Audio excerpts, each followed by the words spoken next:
მოგესალმებით ეთერშია კურიერის 3 საათზე ახალ ამბებს ლუკა ჩანგელია გაგაცნობთ. ქართული ოცნების ახალგაზრდული ორგანიზაციის რეგიონული ტურნე გრძელდება. დღეს კონფერენცია შეკვეთილში გაიმართა, სადაც გურიის რეგიონში მცხოვრებ ახალგაზრდებთან აქტუალური საკითხები განიხილეს. ქვეყანაში მიმდინარე პროცესები, დასაქმებისა და განათლების საკითხები. ამ თემებზე მსჯელობა კითხვა-პასუხის რეჟიმში შედგა და იგეგმა ახალგაზრდების საჭიროებებზე მორგებული პროექტები. ახალგაზრდული ორგანიზაციის თავმჯდომარის განცხადებით, მათი მიზანია აქტიური კომუნიკაცია თანატოლებთან, რათა ისინი მეტად იყვნენ ჩართულები ქვეყნის განვითარების პროცესში. ღონისძიებას დღეს ცოტნე ივანიშვილი დაესწრო. შეხვედრები მომდევნო 2-3 თვის განმავლობაში ქვეყნის 10 რეგიონში გაიმართება. დასკვნით ღონისძიებას კი თბილისი უმასპინძლებს. შეკვეთილს და ია გოლიაძეს ვთავთ პირდაპირ ეთერში, ია დეტალებს ველოდებით ჩვენგან. დიახ, უკვე დასრულდა რიგით მესამე შეხვედრა, რომელიც ქართული ოცნების ახალგაზრდულმა ორგანიზაციამ ამჯერად გურიაში გამართა. საზოგადოებაში არსებული პოლარიზაცია, ახალი კანონმდებლობა და საქართველოს ევროკავშირის ურთიერთობები ეს ის საკითხებია, რის გარშემოც დღეს სტუდენტები აქცენტირდნენ. დღევანდელ შეხვედრას ცოტნე ივანიშვილი და საქართველოს პარლამენტის დეპუტატები დაესწრნენ, რომლებმაც ღონისძიების დასრულების შემდგომ შეხვედრა კონფერენცია შეაჯამეს და განაცხადეს, რომ დღევანდელმა კონფერენციამ აჩვენა ის, რომ ისინი მზად არიან განსხვავებული აზრის მოსასმენადაც. მათივე თქმით, სტუდენტების მხრიდან წამოსული ინიციატივები სამომავლოდ სხვადასხვა პროგრამაში აისახება. მე პირადად მართლა ძალიან ბედნიერი ვარ, ძალიან გახარებული ვარ, იმით რომ დაიწყო ამ თემებზე საუბარი, დაიწყო ახალგაზრდებს შორის საუბარი, მანამდეც აღნიშნე და მგონია რომ დებატი და დისკუსია არის ყველაზე კარგი გამოსავალი პოლარიზაციის. ძალიან ბევრი საინტერესო თემა ჩაიშალა, კარგი პასუხებიც იყო, კარგი შეკითხვებიც იყო და მე მჯერა რომ ეს ყველაფერი ძალიან კარგ შედეგს გამოიღებს, ძალიან მიხარია რომ ესეთი ფორმატი გაჩნდა და იმედი მაქვს რომ მეტი და მეტი შესაძლებლობა იქნება ახალგაზრდებისთვის რომ ესაუბრონ ეკამათონ ერთმანეთს. ვისაუბრეთ მათ საჭიროებებზე, მათ ხედვებზე თუ როგორ ხედავენ სამომავლოდ მათი კუთხის, მათი ქალაქის განვითარებას. იყო პრობლემებზე საუბარი, ღიად ისაუბრეს მათ ამ ყველაფერზე, იყო ევროინტეგრაციასთან მიმართებაში საუბარი თუ როგორ ესახება ჩვენ ხელისუფლებას ამ გზის გავლა. პოლარიზაციაზე იყო ასევე საუბარი, ასევე იყო ადგილობრივად სკოლებთან მიმართებაში, პრობლემურ სკოლებთან მიმართებაში საუბარით. საკმაოდ ხანგრძლივი შეხვედრა გამოვიდა, კარგი შეხვედრა გამოვიდა და მე ვიტყოდი ერთს იმას, რომ ეს შეხვედრები არა მხოლოდ იმისთვისაა, რომ ლოკალურად ადგილობრივად პრობლემები მოგვარდეს. ამ შეხვედრის მთავარი მიზანი და ამოცანა არის ის, რომ უფრო მეტი დისკუსია, უფრო მეტი აზრების გაცვლა იყოს ახალგაზრდებს შორის. სახელმწიფო პოლიტიკის წარმოების პროცესში ძალიან მნიშვნელოვანია რომ ისმოდეს ახალგაზრდების ხმა. დღეს ვისაუბრეთ ქართული ოცნების ახალგაზრდულ ორგანიზაციასთან ერთად მიმდინარე რეფორმებზე, მათ შორის კერძოდ მე ვისაუბრე განათლების რეფორმათან დაკავშირებით და გქონდა საშუალება რომ მიგვეღო სხვადასხვა კითხვაზე ამომწურავი პასუხები. დარწმუნებული ვარ რომ მსგავსი შეხვედრები ხელს შეუწყობს რომ ახალგაზრდები მეტად ჩაერთონ სახელმწიფო პოლიტიკის განხორციელების პროცესში, როგორც ადგილობრივ დონეზე, ისე ცენტრალურ დონეზე. ასეთი შეხვედრები მაგიტომ არის კარგი, რომ რეალურად პირველივე პირისგან მიგებთ იმას, რაც გვაინტერესებს. კითხვების დასმაც პირდაპირ აუდიტორიასთან საუბარი ძალიან ჯანსაღი ურთიერთობა არის სახელმწიფოსთან. პირადად კითხვა რაც დავსვი და რაც მაინტერესებდა, ბევრ რაღაცას გაიცა ამომწურავი პასუხი.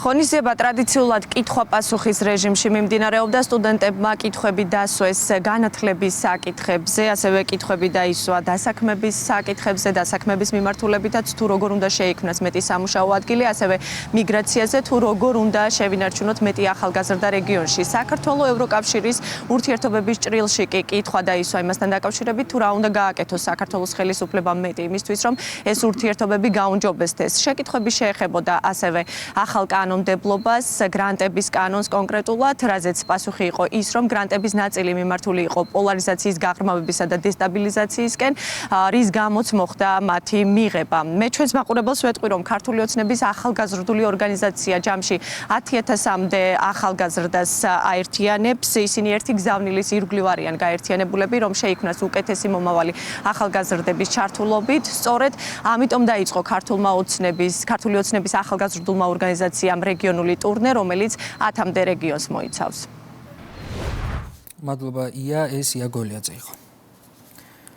ყველას გვტკივა, მე პირადად ძალიან განვიცდი ამ ფაქტებს. Რა თქმა უნდა, ვგმობ ძალადობას და ჩემი აზრით ეს ყველაფერი ასე არ უნდა მომხდარიყო. ასე უპასუხა ცოტნე ივანიშვილმა ქართული ოცნების ახალგაზრდული ორგანიზაციის კონფერენციაზე ერთ-ერთი დაამსწრის მიერ დასმულ კითხვას აქციაზე დაკავებული და დაშავებული პირების შესახებ. ივანიშვილმა ისაუბრა პოლარიზაციაზე, მისი განმარტებით დისკუსია საუკეთესო გამოსავალია. მნიშვნელოვანია დებატებში მონაწილე მეორე მხარესთან გვაერთიანებდეს სამშობლოს რეალური სიყვარული. სხვა შემთხვევაში კი, როდესაც ადამიანს საქართველოს ცუდი ახარებს და კარგი აუბედურებს, მასთან დისკუსიას აზრი არ აქვს, აღნიშნა ცოტნე ივანიშვილმა. განმარტებაში ხედავთ ცოტნე ივანიშვილს. მინდა რომ პრედ მას დავუსვა ჩემი შეკითხვა. იმედია ყველგან ხვდებით იმაზე, რომ დღეს ქვეყანაში გვაქვს ძალიან მაღალი პოლარიზაციის დონე. ასე და ეს პოლარიზაციის დონე უფრო გამოხატული არის ახალგაზრდებში. ყავს ძალიან ბევრი აქციებზე ნაცემი და დაზარალებული ახალგაზრდები. ძალიან გულმტკივა ყველაფერზე რომ მიწევს ლაპარაკი, მაგრამ ამის ფონზე ვერ ვხედავთ ვერც ერთ დასჯილ დამნაშავეს ძალოვანი სისტემიდან.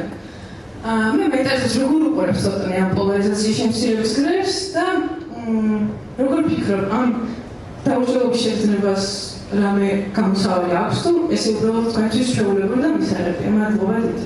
მოგესალმებით ყველას. მადლობა მომწონებისთვის და სავარია პირადად მოგესალმები, მადლობა ესეთი საინტერესო შეკითხვისთვის. მიხარია რომ ამ თემასთან დაკავშირებით მოგესალმებით შანსები ვისაუბროთ. ძალადობაზე საუბრით მინდა რომ დავიწყო. ჩემი აზრით ყველას ხვდიმა გულიან თემასთან დაკავშირებით. მე პირადად ძალიან განვიცდი ამ ფაქტებს, რა თქმა უნდა, ვგმობ ძალადობას და ჩემი აზრით ეს ყველაფერი ესე არ უნდა მომხდარიყო. რაც შეეხება შენ შეკითხვას პოლარიზაციასთან დაკავშირებით, მოდი შევშალოთ რა. ახლა დავკითხდი, როდესაც შენ საუბრობდი და გონია რომ პოლარიზაციის ზოგადად საუკეთესო გამოსავალი და ალტერნატიული გამოსავალი არის დისკუსია, დებატი, ერთმანეთის განსხვავებული აზრის მოსმენა. მაგრამ ძალიან მნიშვნელოვანი არის რომ იმ ადამიანს, რომელსაც ვესაუბრებით, იმ მეორე მხარეს ასე ვთქვათ, გვაერთიანებდეს ერთი საერთო პოსტულატი, ერთი საერთო ღირებულება, რომელსაც ჩემი აზრით სამშობლოს რეალური სიყვარული ჰქვია. თუ ორი ადამიანი ჭეშმარიტად ზრუნავს თავის სამშობლოზე, როგორც არ განსხვავდებოდეს მათი აზრი, ჩემი აზრით საუბარს, დისკუსიას, დებატს უკვე ძალიან ბევრი კარგის მოცემა შეუძლია. პირიქით ახლა, როდესაც ადამიანს ქვეყანაში ცუდი მომხდარი მოვიდა ახარებს და ქვეყნის კარგი აუბედურებს, ესეთ ადამიანთან ჩემი აზრით საუბარს აზრი არ აქვს სამწუხაროდ. აქედან გამომდინარე, უბრალოდ იმას ვიტყოდი, რომ თუ გვაერთიანებს ეს საერთო ღირებულება, ეს ჩვენი საყვარელი საქართველოს სიყვარული, სამშობლოს სიყვარული, ძალიან სამწუხაროდ მიმაჩნია, რომ დისკუსია, დებატი, რომელიც შეიძლება დაძაბულიც არ იყოს, დასრულდეს ხალხი რუსია, რაცუკი ნაციძახილით, ერთმანეთის არგუმენტის მოსმენის ნაცვლად, ლოგიკური ჯაჭვის შემოღარებების ნაცვლად. ჩემი აზრით არასორი არის რომ ადამიანი განსაზღვროს მისი თეზისიდან გამომდინარე და არა მისი არგუმენტიდან გამომდინარე, ისევე როგორც არ უნდა გააკრიტიკოს ისინი, რომელიც არ გაქვს საკითხული, ხო ვთქვათ. შესაბამისად, მე ამ თემას საკმაოდ ოპტიმისტურად ვუყურებ პირადად, იქიდან გამომდინარე რომ თუნდაც ეს შეხვედრაც თავისთავად ემსახურება იმას, რომ მეტი საუბარი არსებობდეს ახალგაზრდების შორის. დარწმუნებული ვარ, რომ სამშობლოს სიყვარული ძალიან ბევრს აერთიანებს ჩვენს ქვეყანაში და შესაბამისად მოახერხებთ იმას, რომ მეტი საუბარი დაინერგოს ეს პოლარიზაცია, რომელიც არის ხელოვნურად შექმნილი, ჩანაცვლდეს დებატით, რომელიც მიმაჩნია უალტერნატივოდ და ძალიან მიხარია დღესაც აქ ყოფნა, ძალიან მიხარია, რომ ჩვენც კი მოგვეცა ეს იდეების გაცვლის შანსი. და ძალიან დიდი იმედი მაქვს, რომ მეტი და მეტი მსგავსი ტიპის შეხვედრა ჩატარდება, მსგავსი ტიპის საუბარი ჩატარდება, ეს იქნება ქართული ოცნების მხრიდან თუ ნებისმიერი სხვა ახალგაზრდის მხრიდან, ძალიან დიდი იმედი მაქვს, რომ დიალოგი გახშირდება ჩვენ ქვეყანაში და შესაბამისად ოპტიმისტურად ვუყურებ ამ ყველაფერს, იმიტომ რომ მგონია, რომ დებატი, დისკუსია ნამდვილად კარგი გამოსავალია პოლარიზაციის, რომელიც არის ხელოვნურად შექმნილი. მადლობა დიდი. უკვე მეორე დღეა მსოფლიო ყურადღების ცენტრში თურქეთი და ანტალიის დიპლომატიური ფორუმი. აღონიზიება 155 ქვეყნის 20-ზე მეტი სახელმწიფო მეთაური, 52 საგარეო საქმეთა მინისტრი და დეპუტატები ესწრებიან. ფორუმს დაესწრო საქართველოს მთავრობის მეთაური ირაკლი კობახიძე სიტყვით ლიდერების წინაშე გუშინ წარსდგა. პრემიერი შეხვდა თურქეთის პრეზიდენტ რეჯეპ ტაიპ ერდოღანს, სადაც მთავარი თემა ორი ქვეყნის სტრატეგიული პარტნიორობა, თანამშრომლობა და რეგიონში მიმდინარე მოვლენები იყო. ყურადღება გამახვილდა ერთობლივი რეგიონული პროექტების როლზე და შუა დერეფნის პოტენციალზე. პრემიერმა გამართა შეხვედრა ეუთოს გემდივანთანაც. ანტალიის დიპლომატიის ფორუმის ფარგლებში პანელური დისკუსიაში მიიღო მონაწილეობა მთავრობის ადმინისტრაციის უფროსმა ლევან ჟორჟოლიანმა. მთავარი თემა იყო სამხრეთ კავკასია, რეგიონი, რომელიც სტრატეგიულ ჰაბად ყალიბდება. საქართველოს იმპერიების გზაჯვარედინზე მდებარეობს. მისი გადარჩენის ერთადერთი გზა დიპლომატია იყო. რამდენიმე იმპერია გაქრა, მაგრამ საქართველოს კვლავ არსებობს. ამიტომ გვწამს დიპლომატიის, მშვიდობის, სტაბილურობის და ყოველთვის შეუწყობთ ხელს დიპლომატიას. ძალიან გვახარებს მეზობლების მიღწევები. აზერბაიჯანმა და სომხეთმა სამშვიდობო შეთანხმება გააფორმა და ახლა სავაჭრო ურთიერთობებს ავითარებენ. საქართველოს ამჟამად და მომავალშიც მნიშვნელოვან როლს შეასრულებს ამ პროცესის ხელშეწყობისთვის. მტკიცედ გვჯერა, რომ სამხრეთ კავკასიის ქვეყნები თუ კეთილდღეობის, სტაბილურობისა და მშვიდობის შენარჩუნების ხედვით იხელმძღვანელებენ, უზრუნველყოფილი იქნება ჩვენი ხალხების კეთილდღეობა. ჩვენ გავაგრძელებთ მშვიდობის პოლიტიკის ხელშეწყობას. ჩვენი პრიორიტეტია ეკონომიკის განვითარება. მშვიდობა და ეკონომიკა ერთმანეთთან მჭიდროდ არის დაკავშირებული. ბოლო 4 წლის განმავლობაში ყველაზე მაღალი მაჩვენებლები გვაქვს ევროპაში. ჩვენი ქვეყნის საშუალო ეკონომიკური ზრდის მაჩვენებელი 9.3% იყო, ხოლო მიმდინარე წლის იანვარ-თებერვალში 8.4%-იანი ეკონომიკური ზრდა დაფიქსირდა. ეკონომიკური და პოლიტიკური თანამშრომლობა სამხრეთ კავკასიის ქვეყნებს შორის ძალიან მნიშვნელოვანია, რათა უზრუნველყოფილი იყოს კეთილდღეობა, ძლიერი ეკონომიკა და რაც ყველაზე მნიშვნელოვანია, მშვიდობა და სტაბილურობა რეგიონში. ეკონომიკური ზრდის ასეთი მაჩვენებლის საფუძველია ბიზნესის კეთების სიმარტივე. საერთაშორისო ინდექსების მიხედვით მოწინავე ადგილზე ვართ. ასევე ბიუროკრატიის ჭრილში კარგი მაჩვენებლები გვაქვს. სახელმწიფო ყველაფერს აკეთებს იმისთვის, რომ ხელი შეუწყოს და მოიზიდოს პირდაპირ უცხოური ინვესტიციები, გააძლიეროს ინფრასტრუქტურა და დაკავშირებადობის ფუნქცია. ჩვენი ქვეყნის გეოგრაფიული ადგილმდებარეობა საქართველოს ერთ-ერთი უპირატესობაა და ყველაფერს ვაკეთებთ, რომ გქონდეს გამართული ინფრასტრუქტურა, განვახორციელოთ მსხვილი პროექტები, როგორებიც არის მაგალითად ანაკლიის ღრმაწყლოვანი პორტი, შავი ზღვის წყალქვეშა კაბელი. მიგვაჩნია, რომ მხოლოდ ასეთი ტიპის თანამშრომლობა არის წარმატების გასაღები. დღეს საკანონმდებლო ორგანოში მართლმადიდებლობის საპარლამენტაშორისო ასამბლეის საერთაშორისო სამდივნო სხდომა გაიხსნა. წევრებმა ორგანიზაციის მიერ ბოლო პერიოდში გაწეული საქმიანობის ანგარიში განიხილეს. საუბარი შეეხო განხორციელებულ და დაგეგმილ აქტივობებს, ასევე მართლმადიდებლობის პარლამენტაშორისო ასამბლეის 33 გენერალური ასამბლეის ორგანიზების საკითხებს, რომელიც 2026 წლის 17-21 ივნისს ჰელსინკიში გაიმართება. დღის ბოლოს კი საქართველოს პარლამენტის მუდმივ მოქმედი დელეგაციის ხელმძღვანელს და დელეგაციის სხვა წევრებს საპატრიარქოში მიიღებს მეუფე შიო. ასევე დაგეგმილია სიონის საკათედრო ტაძარში უწმინდესის და უნეტარესის ილია მეორის საფლავის მონახულება. დღეს გლობალიზაციის ეპოქაში ქართული მართლმადიდებლობა კვლავაც მნიშვნელოვან სიტყვას ამბობს. ის გვასწავლის, როგორ შევინარჩუნოთ სულიერი იდენტობა გლობალურ პროცესებში ჩართულობის პარალელურად, როგორ დავაბალანსოთ ტრადიცია და პროგრესი, როგორ ვაწარმოოთ დიალოგი ისე, რომ არ დავკარგოთ ფუნდამენტური ღირებულებები. ის მოგვიწოდებს მშვიდობისკენ კონფლიქტების დროს, ურთიერთპატივისცემისკენ უთანხმოების პირობებში და თანამშრომლობისკენ კონკურენტულ სამყაროში. ამავე დროს დღეს შესულდა ზუსტად ერთი თვე, რაც განისვენა ჩვენმა უწმიდესმა პატრიარქმა, რომელმაც 9 საუკუნის განმავლობაში მართა ეკლესია. მან თავისი ისტორიული მისია აღასრულა და ვალმოხტირი წავიდა ზეციურ საქართველოში. დღეს თქვენ იმყოფებით ქვეყანაში, რომელშიც ჩვენს თვალწინ აღსრულდა უდიდესი სასწაული, ერის ხელახალი დაბადება. ერთიანი, მთლიანი, მტკიცე და შეურყეველი ერის დაბადება. ეს იყო ერი, რომელიც აღდგა ათეიზმის სიბნელიდან და საბჭოეთის უძრაობიდან. ჩვენ უწმინდესის გამოსათხოვარ დღეებში ვიხილეთ ერის სულიერი ერთიანობა, მისი სიმტკიცე, მისი ერთგულება. ეს მემკვიდრეობა დღესაც ცოცხობს ჩვენში და სწორედ ამ უმთავრეს ძალაზე დაყრდნობით ვაპირებთ ცხოვრებას მომავალში. ჩვენ გვჯერა, რომ საერთო ღირებულებების დაცვა არის გზა, რომელიც ხალხებს შორის მეგობრობასა და თანამშრომლობას აძლიერებს. ამ გზაზე საქართველოს ყოველთვის ზად არის თავისი წვლილი შეიტანოს როგორც მრავალსაუკოვანი მართლმადიდებლური კულტურისა და ისტორიის მქონე ქვეყანამ, რომელიც აღმოსავლეთსა და დასავლეთს შორის ხიდის ფუნქციას ასრულებს. ჩვენი ქვეყნის ისტორია საუკუნეების მანძილზე ცნობილია რელიგიათ შორისი და კულტურული ტოლერანტობით. საქართველოში დღესაც ქალაქ თბილისში, აი აქ, ძველ თბილისში მეგობრულად ცხოვრობენ და ერთი გვეორის გვერდით ლოცულობენ მართლმადიდებელი ქრისტიანები, მუსულმანები, ებრაელური სინაგოგა, გრიგოლიანული ეკლესია თუ კათოლიკური ტაძარი. ეს მემკვიდრეობა ნათელად აჩვენებს, რომ საქართველოს სულიერი კულტურა ყოველთვის ეფუძნებოდა ურთიერთპატივისცემას, დიალოგს და მშვიდობიან თანაცხოვრებას. სწორედ ამ გამოცდილებით ვამაყობთ და მზად ვართ, რომ იგი გაუზიაროთ მსოფლიოს.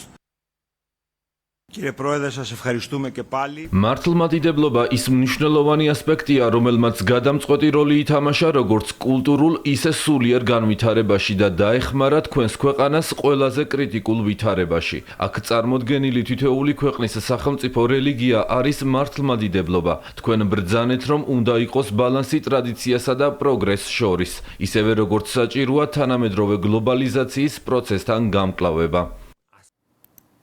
ევროკავშირის ტერიტორია გამოიყენება, რომ საქართველოში მოხდეს არეულობის ინსპირაცია, სუვერენიტეტის შელახვა, ანტიდემოკრატიული პროცესები. ასე ეხმაურება საქართველოს პარლამენტის თავმჯდომარე ინფორმაციას, რომლის თანახმადაც ოპოზიციას რევოლუციურ სცენარებს პრაღის სამოქალაქო საზოგადოების ცენტრის ერთ-ერთი ლიდერი იგორ ბლაჟევიჩი უწევს.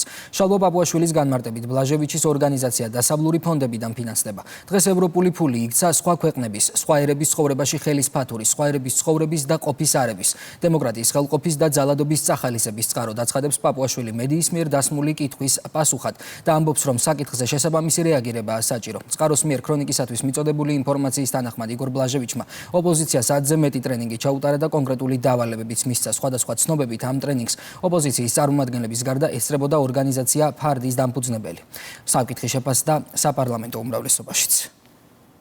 ამ ორგანიზაციაში ვხედავთ, რომ მუშაობენ თუ მასთან თანამშრომლობენ სახელით და გვარით ქართველები, თუმცა თავისი სულით უცხო დროშის მოფრიალე ადამიანები. ეს ორგანიზაცია, რომელსაც ეს ბატონი წარმოადგენს, ფინანსდება ევროპული ფონდებიდან, მათ შორის ღია წყაროებით რაც ჩანს, მილიონობით დაფინანსებას გასცემს, კონცენტრირებული არის, ორიენტირებული არის და სპეციფიურად უყურებს კავკასიის რეგიონს, აღმოსავლეთ ევროპას და ჩანს, რომ არის მავნე მიზნები და განზრახვები და იკვეთება პირდაპირ სპეცსამსახურების ხელი იმისთვის, რომ სხვა ქვეყანებში არიან სიტუაცია. საქართველოში სავარაუდოდ ხარჯავს ფულს, რაც ფაქტია, რომ შეთანხმებული არ არის და არ არის არც გამჭვირვალე, ასე რომ ყველაფერთან ერთად სპეცსამსახურების აშკარაა, რომ ის რაღაც სპეცსამსახურების სტილის ქმედებები არის, ყველაფერთან ერთად ასევე ჩანს, რომ არის გარკვეული, შეიძლება იყოს აქ გარკვეული სისხლის სამართლის დანაშაულიც კი გქონდეს ადგას, თუ კი ფული იხარჯება საქართველოში, არადეკლარირებული ფული, როგორც გამჭვირვალობის მხრივ, ისე საგადასახადო მხრივ. ასე რომ უსაფრთხოების სამსახური დარწმუნებული ამ ყველაფერს დააკვირდება, შეისწავლის. ჩვენი ამოცანა კი პოლიტიკურად არის ამ ყველაფრის მხილება. საერთაშორისო სავალუტო ფონდისა და მსოფლიო ბანკის ყოველწლიური საგაზაფხულო შეხვედრების ფარგლებში ფინანსთა მინისტრი ვაშინგტონში იმყოფება. შტატების დედაქალაქში ლაჩა ხუციშვილმა და ეროვნული ბანკის პრეზიდენტმა საინვესტიციო კომპანიების წარმომადგენლებთან შეხვედრები გამართეს. ქართულმა მხარემ მათ ქვეყანაში არსებული მაკროეკონომიკური მაჩვენებლები და საინვესტიციო შესაძლებლობები გააცნო. საინვესტიციო კომპანიების წარმომადგენლებმა გამოხატეს ინტერესი საქართველოს ეკონომიკაში ინვესტირების მიმართულებით.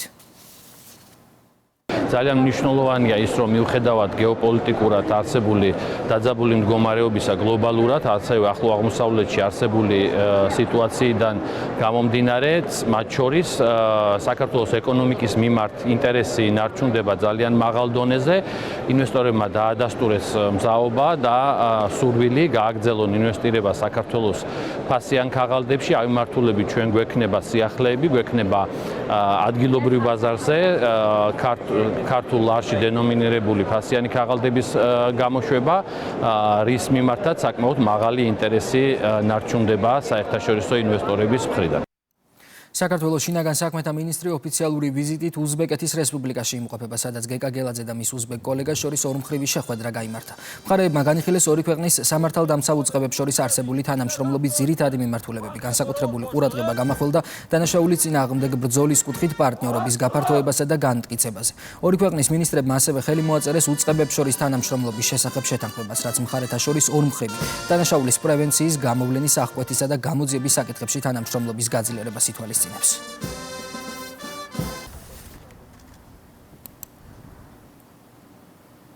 ახლა კი უცხოეთის ამბები ახლო აღმოსავლეთი მოლაპარაკებების მეორე რაუნდის მოლოდინშია. დიპლომატები ვაშინგტონიდან და თეირანიდან ერთმანეთს 20 აპრილს პაკისტანში შეხვდებიან. თუმცა ირანული მედიის ინფორმაციით თეირანი მოლაპარაკებების მეორე რაუნდის გამართვას ჯერჯერობით არ დასთანხმებია.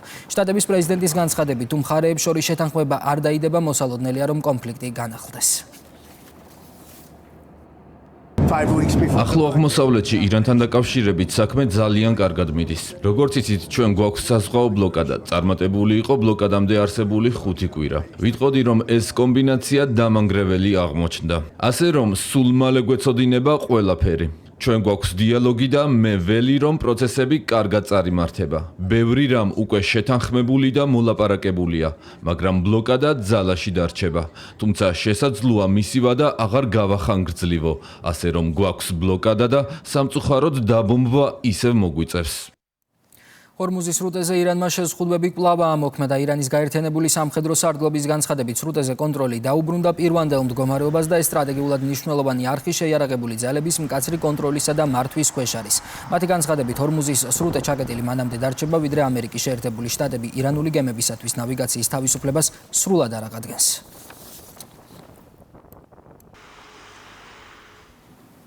უკრაინაში ოდესის ოლქში რუსული უპილოტო საფრენი აპარატებით თავდასხმის შედეგად 1 ადამიანი დაშავდა. დაზიანებულია საცხოვრებელი და ადმინისტრაციული შენობები, ინფრასტრუქტურული ობიექტები და ავტობუსები. იერიში შედეგად გაჩნდა ხანძარი, რომელიც უკვე ლიკვიდირებულია. პარალელურად რუსეთში სამარას ოლქში უკრაინული დრონებით საპასუხო თავდასხმის შედეგად დაზიანდა და ხანძარი გაჩნდა ნავთობგადამამუშავებელ ქარხანაში. დაშავებულების შესახებ ინფორმაცია ჯერჯერობით არ ვრცელდება.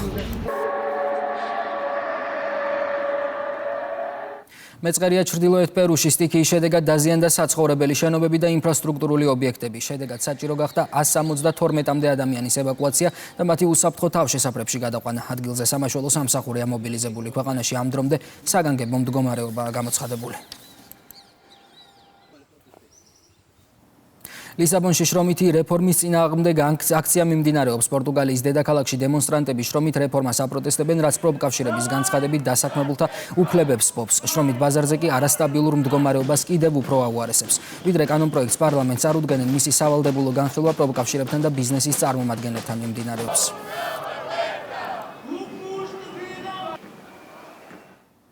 დაბრუნდეთ საქართველოში. ლევან ჯანგველაძის მკვლელობის ორგანიზებაში ბრალდებული ძმები მიქაძეებისა და გიორგი ჯოხაძის საქმე დასკვნით ეტაპზეა. ამ წუთებში დაცვის მხარე დასკვნით სიტყვას წარმოთქვამს, რომელთა ადვოკატებისადმი პროტესტის ნიშნადაც ლევან ჯანგველაძის ოჯახის წევრებმა და ახლობლებმა სასამართლოს სხდომათა დარბაზი დატოვეს. გამოძიება მიქაძეებს, ასევე გიორგი ჯოხაძეს ლევან ჯანგველაძის შეკვეთით მკვლელობის ორგანიზებას ედავება. საქმეზე უკვე მსჯავრდებულია გელა უძილაური. მკვლელობის დამკვეთად კი დასახელებულია ოთარ რომანოვ-ფარცხალაძე.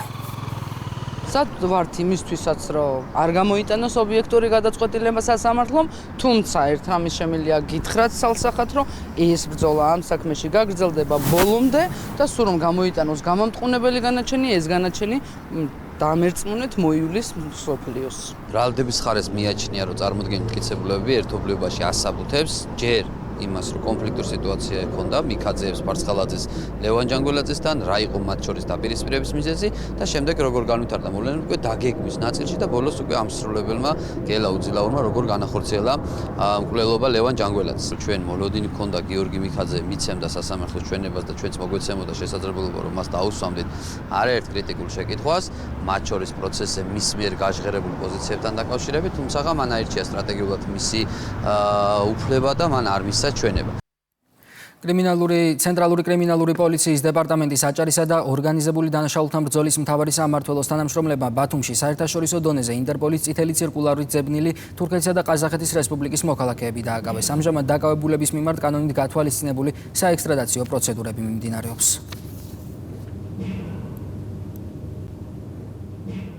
ძალადობისა და ჯანმრთელობის განზრახ ნაკლებად მძიმე დაზიანების ბრალდებით ერთი პირი დააკავეს ბოლნისის მუნიციპალიტეტში. გამოძიებით დადგინდა, რომ ბრალდებული ერთ-ერთ სოფელში ურთიერთშელაპარაკების ნიადაგზე პირს ფიზიკურად გაუსწორდა. დაშავებული მამაკაცი შესაბამისი სამედიცინო დახმარების გაწევის მიზნით საავადმყოფოში გადაიყვანეს. დანაშაული 4 წლამდე ვადით თავისუფლების აღკვეთას ითვალისწინებს.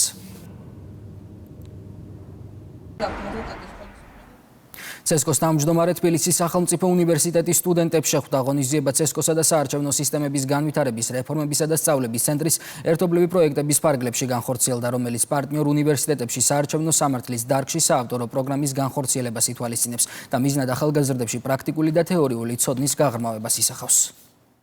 ვიზიტის ფარგლებში ჩვენ შევხვდით TSEU-ს რექტორს, რომელთანაც განვიხილეთ ის მრავალწლიანი წარმატებული პარტნიორობა, რომელიც ჩვენს ინსტიტუციებს შორის არის, ისევე როგორც განვიხილეთ სამომავლო თანამშრომლობის პერსპექტივები, მათ შორის ხაზგასმით აღინიშნა, რომ ამ კურსის ეფექტიანობა წლიდან წლამდე მნიშვნელოვნად იზრდება. შეხვედრამ აჩვენა კიდევაც თუ რამდენად დიდია ინტერესი სტუდენტების მხრიდან საარჩევნო სამართლის მიმართ. აუცილებელია საზოგადოებაში აი ამ კულტურის დამკვიდრება და ზოგადად ქვეყანაში პოლიტიკური კულტურისათვის მნიშვნელოვანია უპირველესად სწორედ არჩევნებისა და საარჩევნო ასე ვთქვათ კულტურის გაზრდა. ახალციხის მუნიციპალიტეტის მერმა სოფლების მინაძე ჭაჭარაკის რეაბილიტირებული სატუმბი სადგური დაათვალიერა. სატუმბი სადგური სრულ მზადყოფნაშია და მოახლოებულ რწყვის სეზონს გამართულ ინფრასტრუქტურით ხვდება. სამუშაოები ადგილობრივი ბიუჯეტიდან გამოყოფილი თანხით დაფინანსდა. შესაბამისი სამსახურის ჩართულობით აქტიურად მიმდინარეობს სარწყავი არხების გაწმენდითი და აღდგენითი სამუშაოებიც. მუნიციპალიტეტს კიდევ ერთი ახალი სატუმბი სადგური შეემატა. სატუმბი სადგური მოემსახურება ჭაჭარაქისა და მინაძის მაცხოვრებლებს. პროექტი ადგილობრივი ბიუჯეტიდან დაფინანსდა და მისი ღირებულება 200,000 ლარს შეადგენს. ამ მიმართულებით ჩვენ აქტიურად ვაგრძელებთ მუშაობას და მთელი მუნიციპალიტეტის მასშტაბით მოწესრიგდება სატუმბი სადგურები. აღნიშნული სატუმბი სადგური მოემსახურება 100-ზე მეტ ჰექტარს, სიმძლავრე შეადგენს 250 კილოვატს. სრულად დააკმაყოფილებს აღნიშნული ტერიტორიის მორწყვას. აიპ ახალციხის მუნიციპალიტეტის წყალმომარაგება და წყალანეჟების სამსახური სრულად ახორციელებს სარწყავი სისტემების რეაბილიტაციას საჭიროებისამებრ. ლაგოდეხის მუნიციპალიტეტში პასკის ფესტივალი მიმდინარეობს. ტრადიციულად მასმიძელი სოფელი გიორგეთია. საფესტივალო ტერიტორიაზე წარმოდგენილია პასკის ნაირსახეობები და ტრადიციული კულინარია. ცალკე სივრცეა დათმობილი პატარებისთვის მოწყობილია ატრაქციონები. დაგეგმილია ნორჩი მხატვრების შემოქმედების გამოფენა და პასკის გამოცხობის მასტერკლასები. ღონისძიებას ადგილობრივი ხელისუფლების წარმომადგენლები და მოქალაქეები ესწრებიან.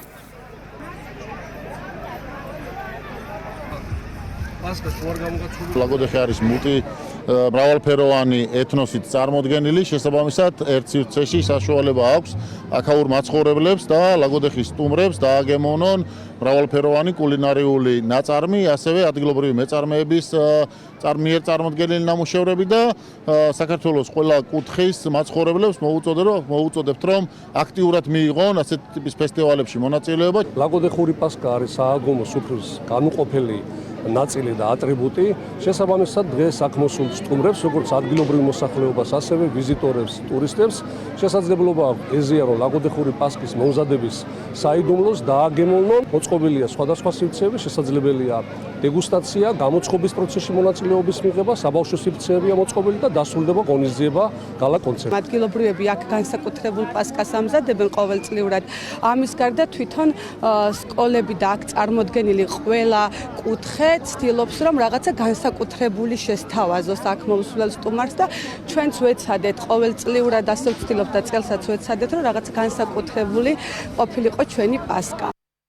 ქართველი ძიუდოისტი ტატო გრიგალაშვილი ევროპის ჩემპიონატის ფინალშია 91 კილოგრამი წონით კატეგორიაში მოასპარეზე სპორტსმენმა ნახევარფინალურ დაპირისპირებას აზერბაიჯანელი ძიუდოისტი დაამარცხა. გრიგალაშვილმა ფინალში რუსეთის წარმომადგენელს ტიმურ არბუზოვს დაუპირისპირდება. ფინალური ბლოკი თბილისის დროით 4 საათზე დაიწყება.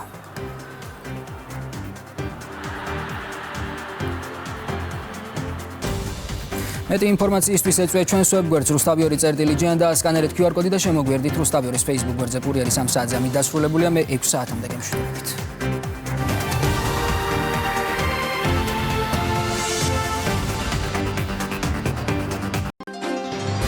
პოლიტიკური დუელი ევროპის ცენტრში. ახალი იმედი თუ